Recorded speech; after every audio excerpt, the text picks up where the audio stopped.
विधान परिषद निवडणुकीमध्ये 11 जणांसाठी महायुती आणि महाविकास आघाडीचे एकूण 12 उमेदवार रिंगणात होते. निकाल हाती आला आहे.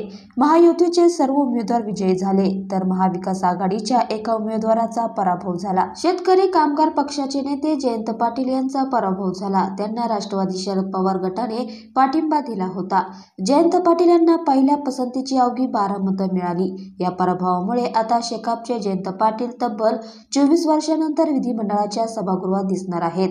या निवडणुकीत मतदान होत असताना फक्त काँग्रेसचीच मते फुटली असे नव्हे, तर शरद पवारच्या राष्ट्रवादीची देखील काही मते फुटल्याचा दावा केला जात आहे. या पराभवानंतर आता राष्ट्रवादी शरद पवार गटाचे अध्यक्ष शरद पवार ॲक्शन मोडमध्ये आल्याचं पाहायला मिळत आहे. राष्ट्रवादी शरद पवार गटाचे नेते जितेंद्र आव्हाड आणि राजेश टोपे यांच्याकडे जयंत पाटील यांच्या मतदानाचं नियोजन होतं.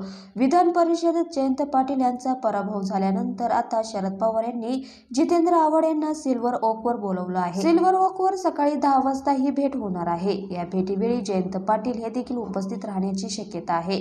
शेकापचे उमेदवार जयंत पाटील यांचा पराभव नेमका का झाला याची माहिती या भेटीत शरद पवार घेणार आहेत.